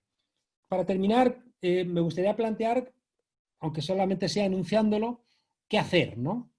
Y algunas cosas estamos poniéndolas en marcha, ¿no? Yo creo que hay gobiernos de cambio, porque la COVID-19 va a ahondar las lógicas previas al surgimiento de la COVID-19.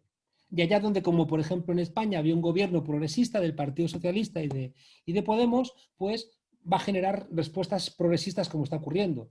Igual en Argentina, igual en México. En cambio en Estados Unidos, donde había un gobierno ya reaccionario, se están incrementando las respuestas reaccionarias.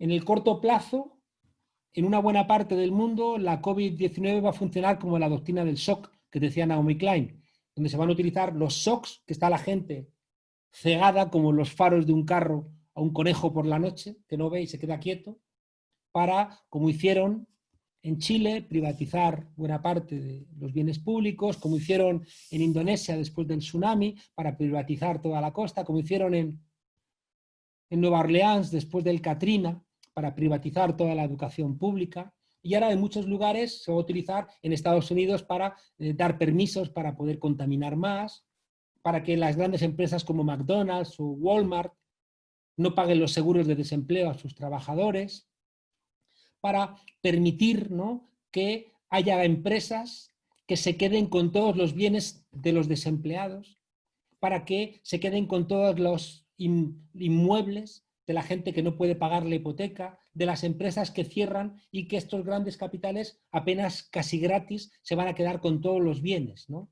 de todas las personas. Creo que o revertimos eso o creo que la COVID-19 va a terminar por asentar la destrucción neoliberal y tendremos todavía que esperar un poco para encontrar respuestas. ¿Cuál es la condición positiva que tenemos?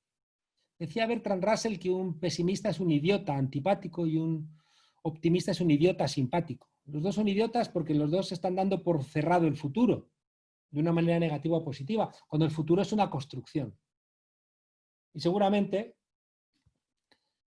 igual si eres pesimista, estás dándote por derrotado en batallas que aún no has perdido, y si eres optimista, igual no te das cuenta de que tienes que plantar cara, porque los malos igual han ganado, ¿no?, posiciones que tienes que revertir.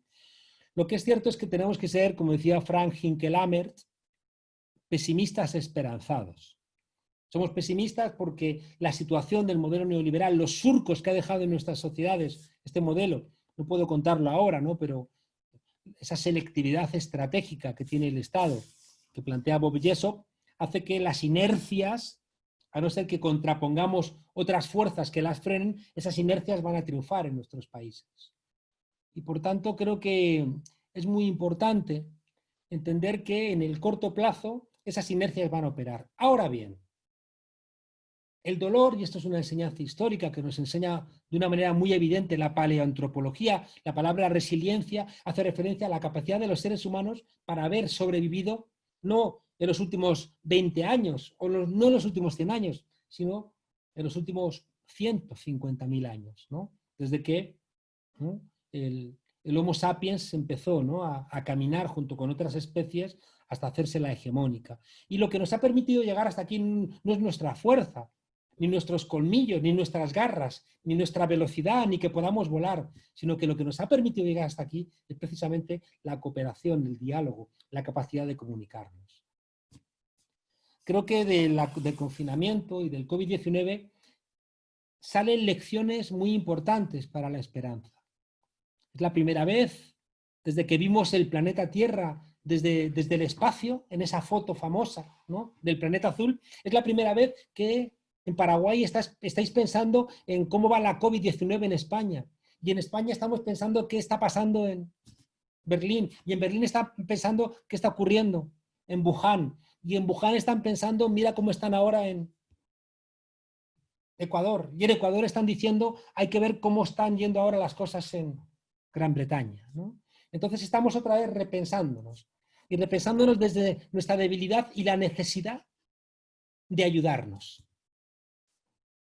Hemos salido de la COVID-19 entendiendo que solamente va a solventar el problema una investigación pública, que solamente vamos a salir con estados sociales que nos ayuden, que tenemos que frenar los pies a los egoístas que quieren quedarse con todo. Lo que ocurre es que en el corto plazo es bastante probable que esa fuerza inercial del neoliberalismo triunfe. Y entonces, ¿cómo podemos hacer para que la alternativa emerja?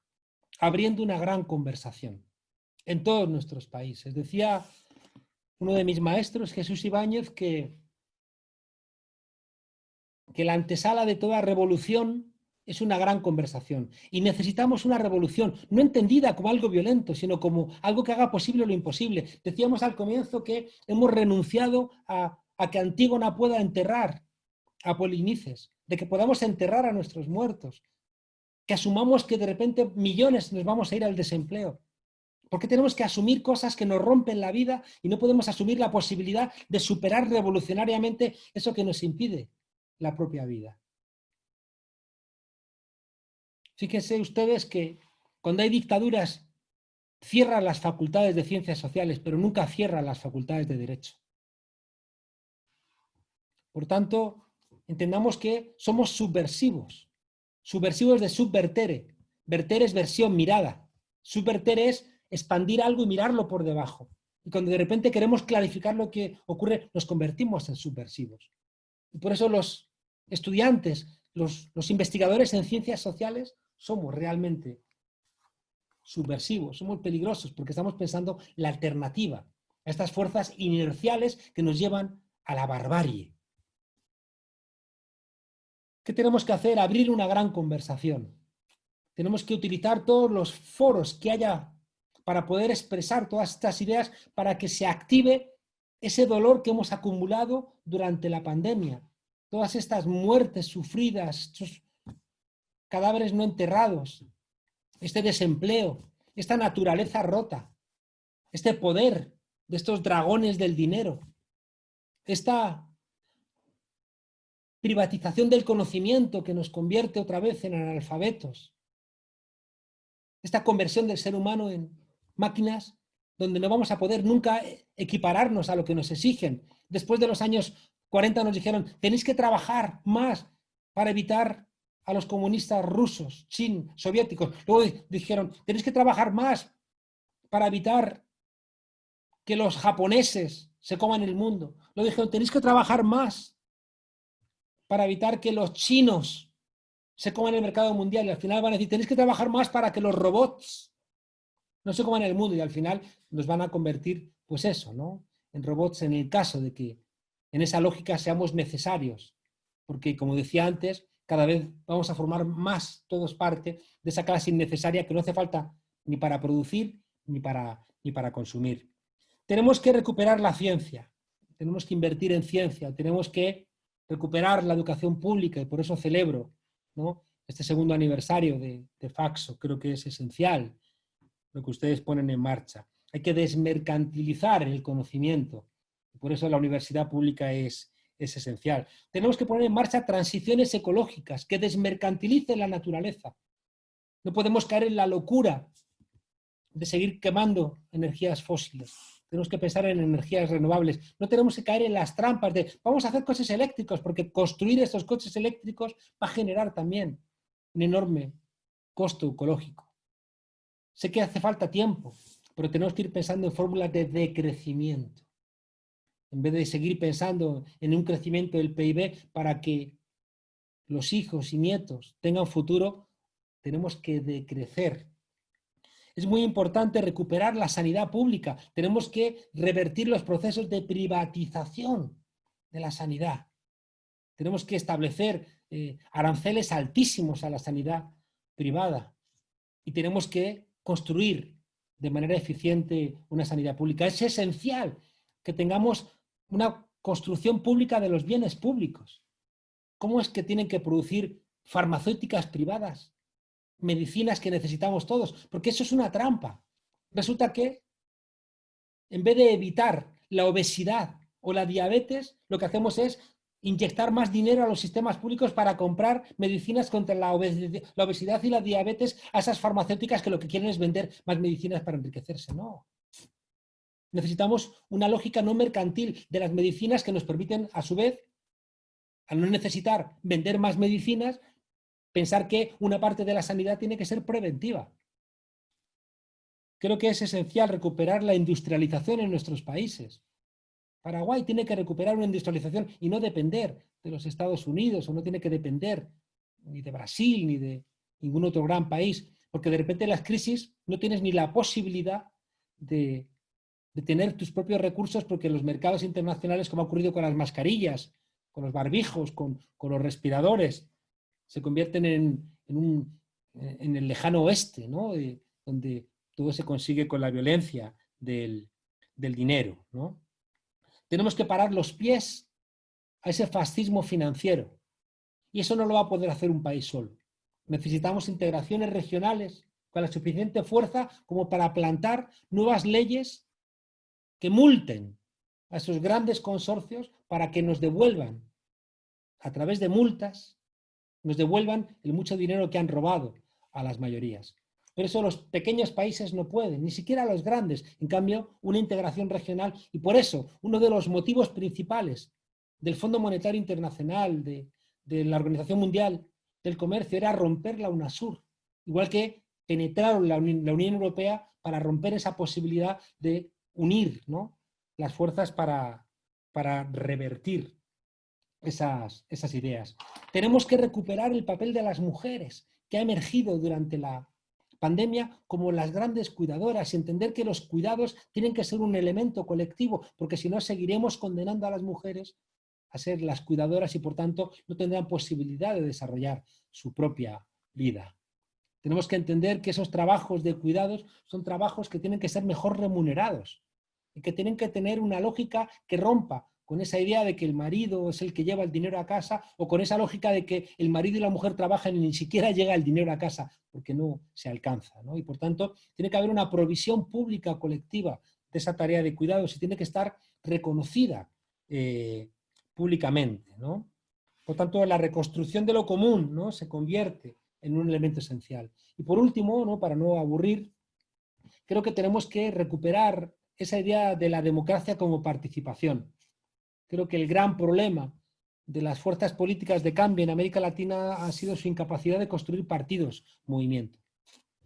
Creo que la gran ausencia de la ciencia política es teorizar el partido movimiento. En un trabajo reciente que se llama La izquierda que asaltó el algoritmo, que ha sido publicado en Argentina también, intenté avanzar un poco en esta idea, pero no hay corpus teórico sobre el partido movimiento. Hay estudios absurdos sobre efectos en sistemas electorales mayoritarios, a doble vuelta, en poblaciones segmentadas. O sea, estudiamos a veces los politólogos cosas que no le interesan a nadie, ni siquiera a los propios politólogos. Y Sartori, antes de morir, dijo que no había nada más aburrido que leer la American Political Science Review, ni nada más improductivo que acudir a las reuniones de la Asociación Americana de Ciencia Política. Necesitamos recuperar, te digo, esa idea del partido-movimiento que esté en las instituciones, cambiando las inercias del Estado, pero al mismo tiempo que esté en las calles, entendiendo que solamente la correlación de fuerzas que se expresa desde los movimientos sociales y desde los movimientos populares es capaz de lograr frenar esas inercias. Y por tanto ese papel del partido-movimiento con un pie en las instituciones y un pie en la sociedad es una garantía, ¿no?, de que la democracia en el siglo XXI puede estar a la altura de lo que reclamamos, con un cuidado que la ciencia política tampoco ha atendido. Toda la democracia electrónica es relevante para la decisión, pero la democracia no es solamente el momento de la decisión. Lo más relevante de la democracia es la deliberación. Y la deliberación no es posible que se haga simplemente dando un clic, con la clic democracia o el clic activismo, ¿no? O que nadie crea que está participando democráticamente porque hace un meme. No, esa democracia tiene que encontrar algún tipo de posibilidad de liberación, porque es lo que realmente genera conciencia. En España, si tenemos un gobierno progresista, es porque el movimiento de los indignados se echó a las calles, no con respuestas, sino con preguntas. Y en esas preguntas, ¿por qué me tratas como una mercancía? ¿Por qué no me representas si nuestra democracia es una democracia representativa? En ese hacerse preguntas, el pueblo se politizó. Y cuando los pueblos se politizan, los pueblos construyen su propio relato. Y por tanto, la gran asignatura pendiente de las ciencias sociales, que es develar, demostrar que los actuales medios de comunicación son, junto con el fascismo financiero, los principales enemigos de la democracia, no puede ser respondido.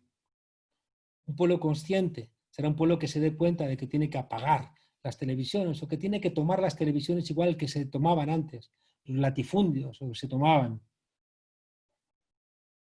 los arsenales militares, con unos medios de comunicación encargados de construir mentiras, las fake news, encargados de, a través de la neurobiología, de implantar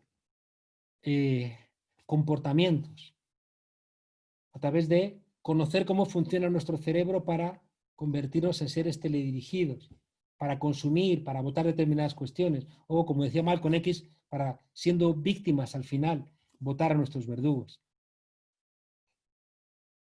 Todo el estudio de los medios de comunicación tiene que dejar las facultades de comunicación y pasar a las facultades de ciencias sociales, en concreto a las facultades de ciencias políticas.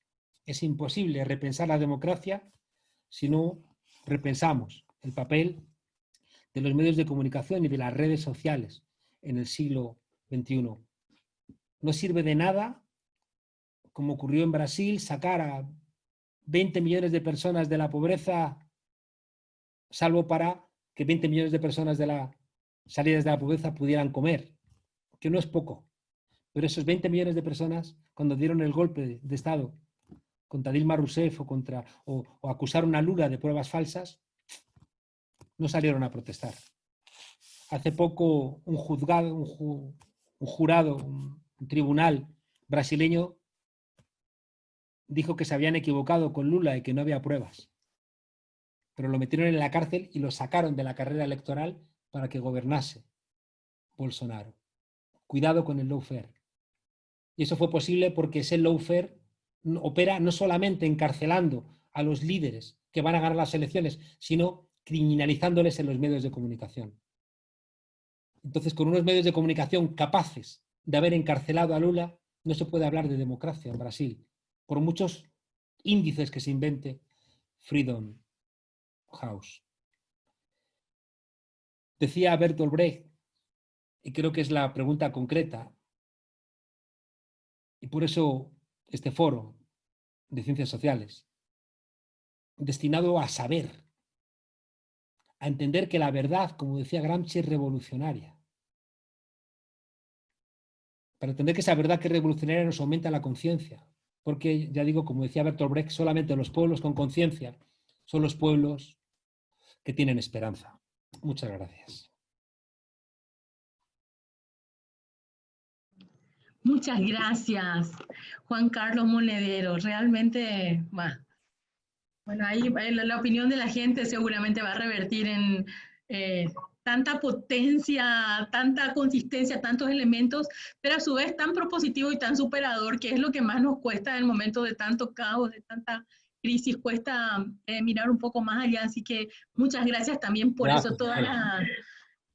Bueno, María Angélica y Aldo, que nos iban a contribuir, a ver, tienen la palabra para pasarnos si hay inquietudes, preguntas, opiniones. Tengo, Estela, como 15 minutos. Sí, y ya una rueda nomás hacemos. Una rueda y ya. Aldo y Angélica. Tienes que habilitar el micrófono para Aldo. Quienes están al mando del, que no soy yo, por favor, habilitar ahí ya está, Estela, gracias. Bueno. Sí, hay varias, sobre todo hay intervenciones, felicitaciones, hay un montón, algunas preguntas, ya les leo las que me pasó María Angélica.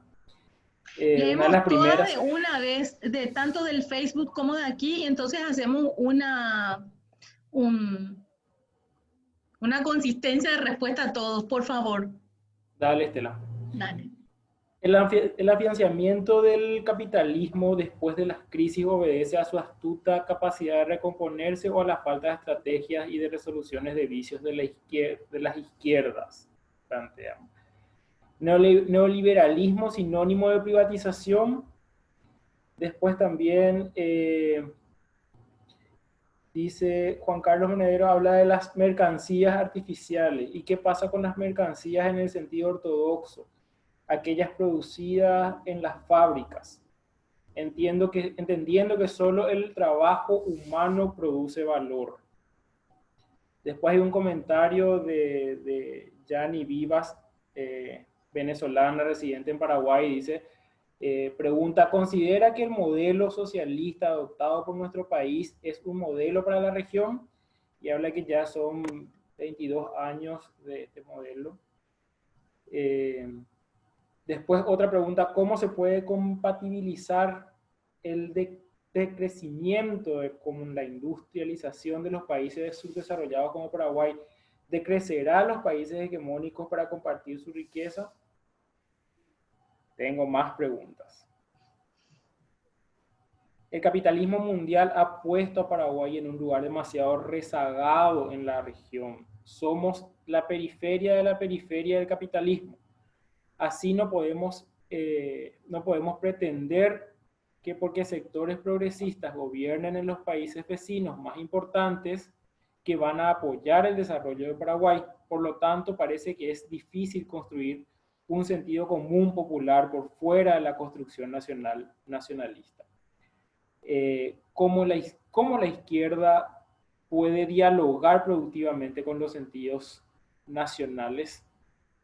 Por un lado. Por otro lado, una de las principales dificultades que tiene la izquierda es conversar con las potencias, con potenciales aliados liberales, o de convertirse en hegemónica, también generando consensos con sectores medios, profesionales, etc. Aquí incluso podemos incluir a los trabajadores del servicio, que difícilmente adquieran conciencia de clase por su labor diaria. ¿Crees que es posible apostar a una transformación sin hacer un esfuerzo clave por incluir a estos sectores? Si hay que incluir a estos sectores, ¿cuál es la mejor estrategia? Por ahí un poco por ahora, y a lo mejor si surgen nuevas. Y bueno, pero como es una rueda nomás, en los próximos días con otras ponencias pueden. María Angélica. Esas son las que me pasó María Angélica. Ya leí todas las que me pasó María Angélica. Ahí están todas entonces, todas las preguntas. Perfecto. No sé si vas a recordar tantas, Juan Carlos. Él anotó. Adelante, Juan Carlos. Pues muchísimas gracias, interesantísimas todas las preguntas. Intento contestar telegráficamente, ¿no?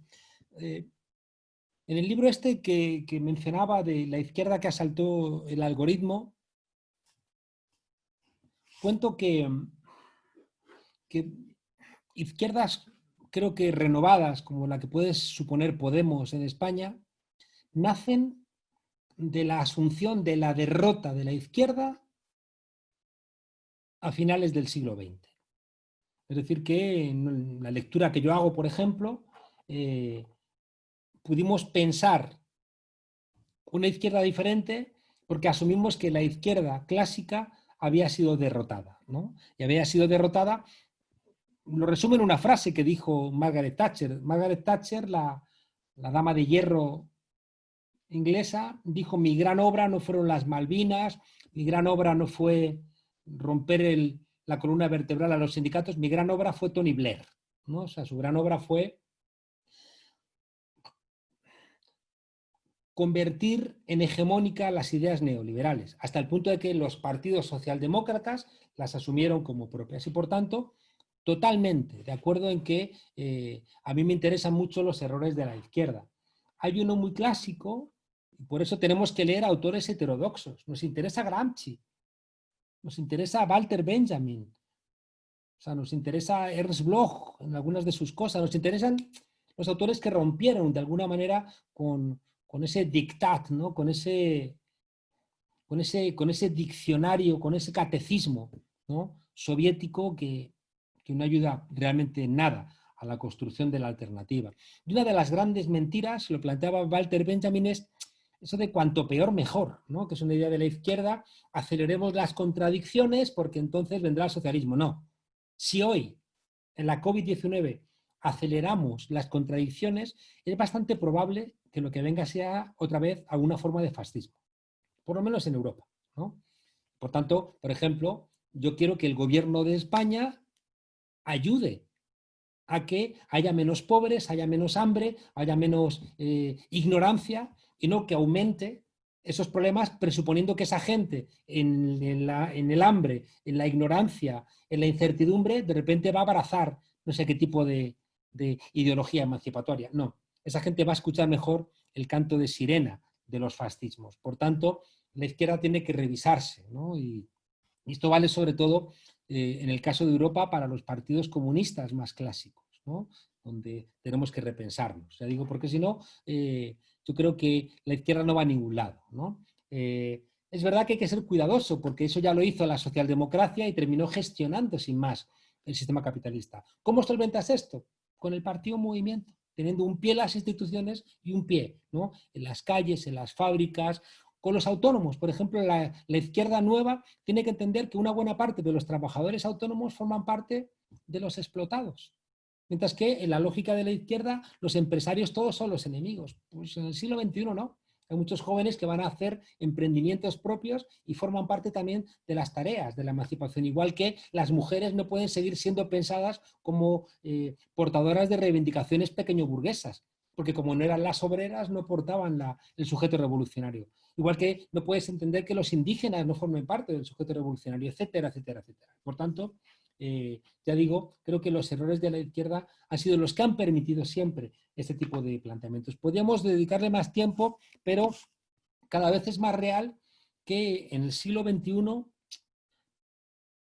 no son los partidos, ¿no?, los que ganan los gobiernos, sino que son los gobiernos los que pierden los gobiernos, ¿no? Es decir, que casi siempre son los errores de los otros, ¿no?, los que generan ese tipo de resultados, y por tanto, bueno, pues que la izquierda se revise.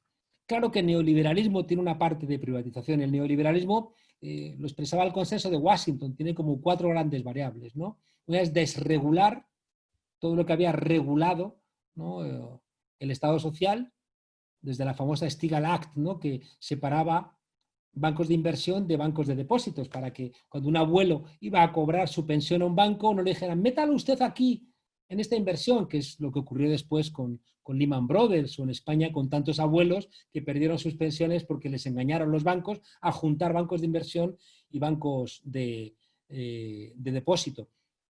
La desregulación laboral, la desregulación financiera, eso es un elemento esencial del modelo neoliberal. Las privatizaciones, por supuesto, y que también son las que explican una buena parte de la corrupción, porque en todos los procesos de privatización ha habido enormes corrupciones porque entregaban bienes públicos muy cuantiosos y muy sustanciosos, los entregaban por muy poco dinero a mafias clientelares, ¿no? El tercer elemento, junto a la privatización y la desregulación, tiene que ver con la apertura de fronteras, ¿no? Donde de repente la soberanía nacional se disolvía en nombre de la globalización neoliberal, ¿no?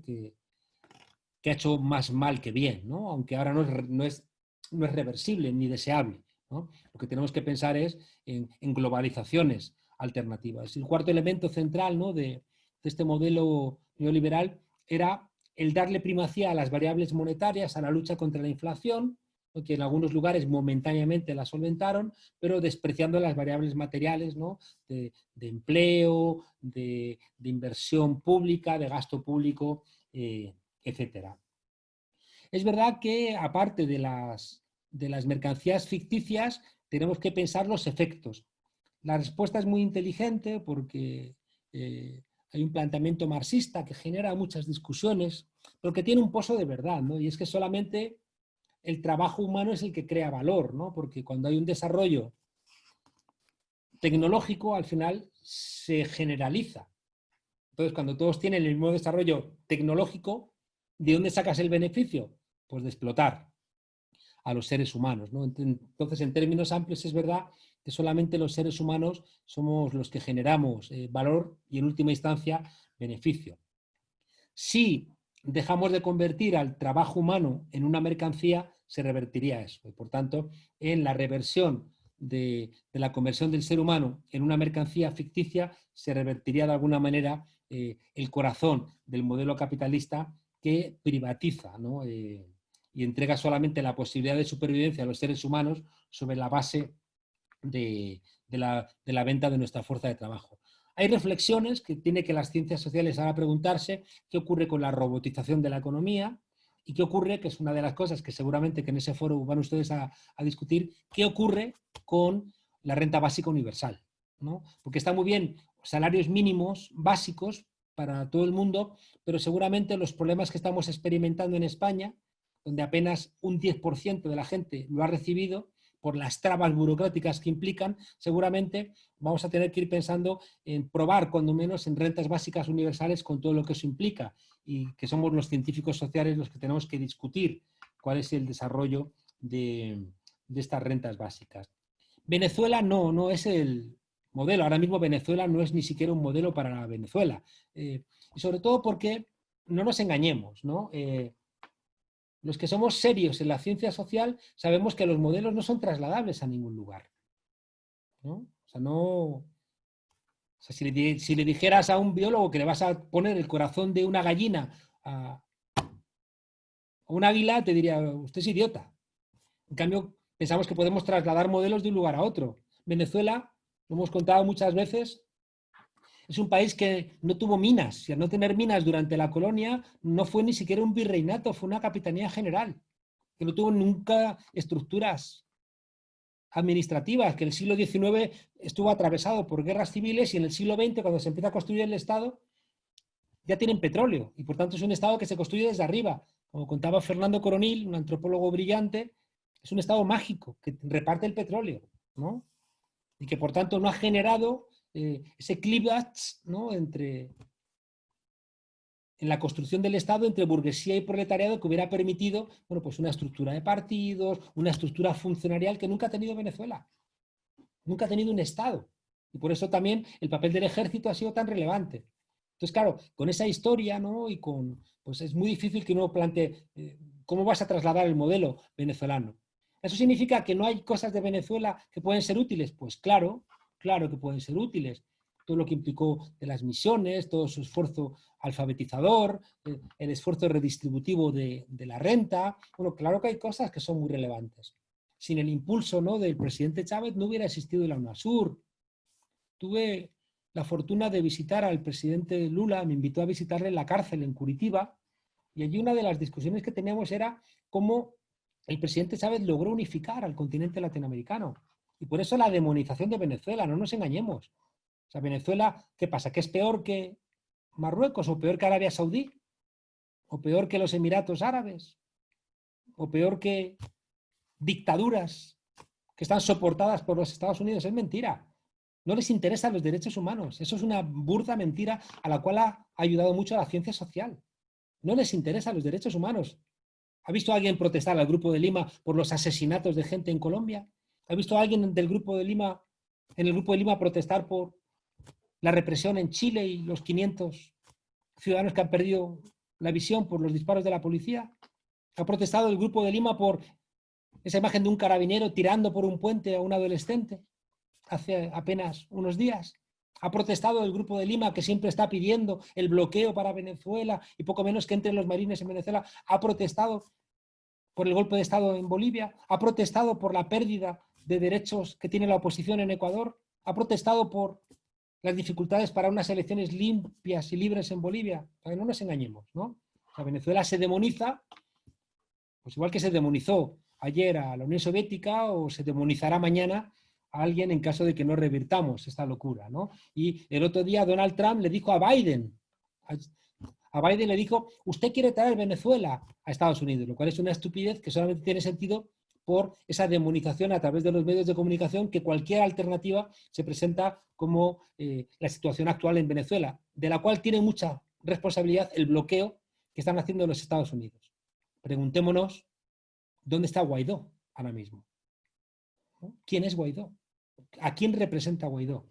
Pero da lo mismo, porque a Estados Unidos nunca le ha interesado la democracia en ningún lugar. No hay democracia en Afganistán, no hay democracia en Irak, no hay democracia en Libia, no hay democracia en Yemen, no hay democracia en Egipto, no hay democracia en ningún lugar donde los Estados Unidos han intervenido siempre para sofocar cualquier alternativa a su posición hegemónica.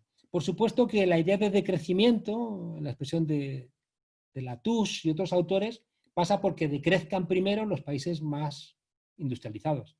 No le puede pedir España a América Latina que decrezcan ellos mientras que España sigue emitiendo CO2, ¿no? Por eso es tan complicado. Por eso es tan complicado, hasta que nos demos cuenta de que si se quema las hectáreas que se han quemado en Nevada o en California, lo estamos pagando en Asunción o en Madrid. Hasta que no tengamos esa noción de Gaia, de la Tierra, como un todo, pues seguiremos cometiendo estos errores, ¿no? De pensar que el crecimiento en un lado no implica problemas en otros lados, ¿no?, del mundo. Y por tanto, pero es un elemento de conciencia que hay que desarrollarlo. Y por eso es tan importante también recuperar el internacionalismo. La COVID-19 no puede servir para replegarnos en nuestros estados nacionales, ¿no? Porque ese estado nacional es muy fácil que se convierta en un estado autoritario. O sea, si nos replegamos a esa lógica securitaria y vigilante que van a permitir, ¿no?, que nos controle el trabajo, el celular, pues es bastante probable que, como planteó Trotsky en los años 40, se convierta en un paso, ¿no?, para construir estados totalitarios como estamos viendo en Israel, estamos viendo en Hungría o en Polonia. Y por tanto, la idea de crecimiento tiene que venir acompasada por una idea de globalización alternativa y en un internacionalismo de la democracia y también de los bienes materiales, ¿no? Porque si no, no tiene sentido. Creo que una obligación en esa misma dirección es que vayamos construyendo integraciones regionales. Insisto en que una tarea muy importante que yo asumo como un elemento democratizador en mi país es ir construyendo un foro en el sur de Europa, ¿no?, que pueda presionar, como ha hecho ahora, para revertir los principios neoliberales de la Unión Europea, permitiendo, como decía antes, que se mancomunen las deudas, ¿no?, que es un salto de gigante. Pero eso solamente ha sido posible por la presión de Portugal, Grecia, España, Italia, ¿no?, que han permitido transformar eso. Creo que es obligatorio, ¿no?, para Paraguay, pero igual que que Argentina, igual que Brasil, igual que Chile, igual que Venezuela, recuperar la UNASUR, ¿no? Porque lo que quería Estados Unidos era que existiera la OEA, ¿no? Que, como decía el Che Guevara, es el Ministerio de Colonias de los Estados Unidos, y por tanto no quiere una integración regional donde sean los latinoamericanos los que manden sobre América Latina sin las injerencias de Estados Unidos y de Canadá, ¿no? Y una integración donde ojalá estén también los hermanos y las hermanas mexicanas. Creo que no hay que olvidar, por ejemplo, que en un momento en donde la Argentina de Néstor Kirchner estaba atenazada por el Fondo Monetario Internacional, quien le prestó 15.000 millones de dólares a cambio de nada, fue la Venezuela de Hugo Chávez. Que eso también lo convertía en un demonio, porque le quitaba todo el poder que tenía de presión de los países latinoamericanos, un gobierno que tenía que estar, como siempre ha estado Venezuela, en manos de títeres de los Estados Unidos. Entonces, de repente, Estados Unidos no va a tolerar no controlar a Venezuela, no controlar, ¿no?, a Alberto Fernández, no controlar a López Obrador, no controlar al gobierno de España, ¿no? Mira que intentan, ¿no?, presionar, pero no lo toleran, porque de repente esos gobiernos les rompen sus estrategias. Y cuando de repente el Fondo Monetario Internacional podía poner de rodillas a la Argentina de Néstor Kirchner, aparece Chávez y le presta 15.000 millones a cambio de nada, solamente de las garantías de que fuera devuelto, ¿no? Y por tanto, esas son las cosas, ¿no?, donde tenemos que pensar en términos un poquito más grandes, ¿no? Y que si Paraguay necesita ahora ayuda, o la necesita Venezuela, o la necesita Chile, o la necesita el Ecuador, bueno, pues que haya esa solidaridad a ciencia cierta de que después te lo van a devolver. A Alemania le va a ir mucho mejor ayudando a España que si no la ayudara. Y por tanto, es una inteligencia a medio y largo plazo. Mientras que el modelo neoliberal, igual que le ocurre al capitalismo, siempre es cortoplacista. La solución, por tanto, tiene que ver con sumar más que con restar. Creo que decía antes que necesitamos aumentar la conciencia. Creo que necesitamos que amplias capas de la población entiendan estas cosas esenciales, que no nos vamos a salvar de manera individual, que necesitamos un Estado diferente, que el modelo capitalista va a terminar, ¿no?, por convertirnos a todos en desechos. Son cosas que no son evidentes, que hay que explicarlas, porque el escaparate, ¿no?, maravilloso del consumismo neoliberal es maravilloso. Es que, ¿no?, yo como profesor universitario pertenezco a la clase media y vivo seguramente mejor que un rey del siglo XIX, ¿no? Pero no puedo ser consciente de que no puedo bajar a la calle y que esté lleno de gente pobre, porque incluso ese bienestar al final no lo voy a poder disfrutar, y por tanto a lo mejor tengo que reducir un poco mi nivel de consumo para que esté más distribuido y mi ciudad sea una ciudad más pacífica, más tranquila, y yo como ser humano me pueda sentir más humano, ¿no?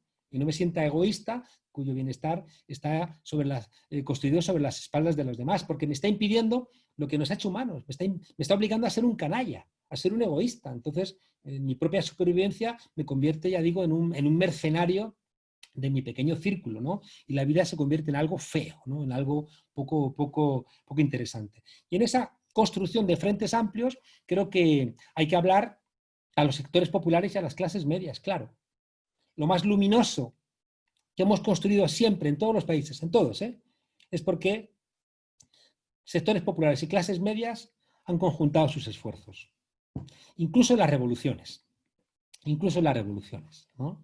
Las revoluciones no las hacen solamente los más golpeados, no.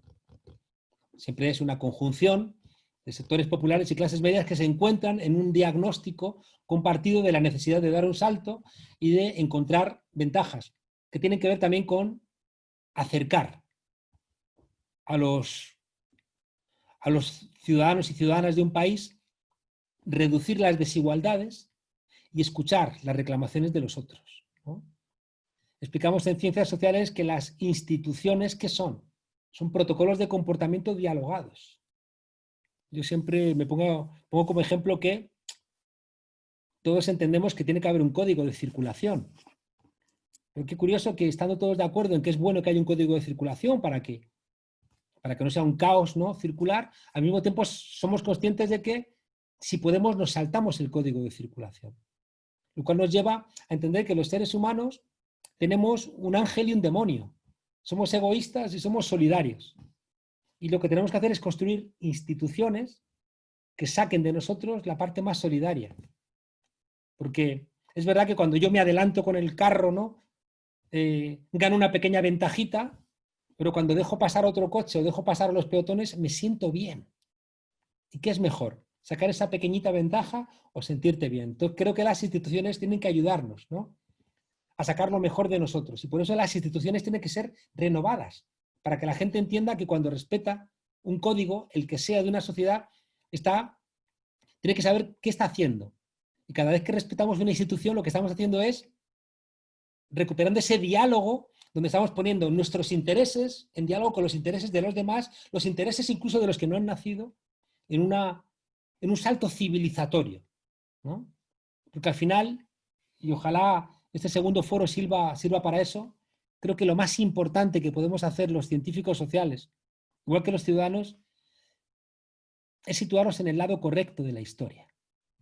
Es decir, en el desarrollo histórico, saber si queremos estar con Espartaco o con Craxio, si queremos estar con Thomas Müntzer y los campesinos o con Lutero y los príncipes, si queremos estar con los que se levantaban por la independencia latinoamericana o queríamos estar con los conquistadores, si queremos estar con los pueblos o con las burguesías criollas que impedían el voto, si queremos estar con las mujeres que reclamaban ser ciudadanas o queríamos estar con los hombres que les negaban sus derechos, si queremos estar con la gente que está luchando contra el modelo neoliberal o la gente que está ahora mismo haciendo que el modelo neoliberal siga ejerciendo. Y créanme, y esto ya no lo digo como profesor de ciencia política, sino como ciudadano, da muchísima alegría estar en el lado correcto de la historia, porque la gente más interesante está en el lado de la historia que tiene que ver con la emancipación. Bueno, contundente, brillante, posicionado, y nos hermana y nos hace más compañeros que nunca. Nuestro pensamiento en la FALSO, nuestra apuesta a las ciencias sociales también es en esa dirección, por eso luchamos por develar la realidad social, desnaturalizarla, colocar voces de combate y sobre todo aliarnos con todos los actores que, como vos, en este caso, nos refuerza y nos reforzamos mutuamente. Muchísimas gracias, Juan Carlos Monedero, a partir de ahora compañero nuestro y de todos los que luchan en el mundo entero, finalmente de eso se trata, tarea de la universidad, de los movimientos sociales, de los sectores de izquierda y de todos aquellos que están radicalmente disconformes con el capitalismo, con esta voracidad del mercado en detrimento del ser humano, de la naturaleza y de todo aquello que puede permitirnos emanciparnos, y una propuesta superadora. Muchas gracias, Juan Carlos Monedero, un abrazo muy fraterno y gracias por esta solidaridad. Gracias a todos y todas quienes nos acompañaron, a todos los que trabajaron para que este foro se ponga, esté saliendo tan bien. No los menciono porque hay mucha gente, un equipo muy grande que trabajó, a los estudiantes que son el motor que nos mueve en este caso para generar esto, y docentes, todas, un gran abrazo. Gracias. Hasta pronto, Juan Carlos Monedero, y ojalá se pueda dar que por lo menos breve tiempo en el 2021 te tengamos dando un seminario en la Facultad de Ciencias Sociales. Lo intentamos. Queda la idea, después veremos.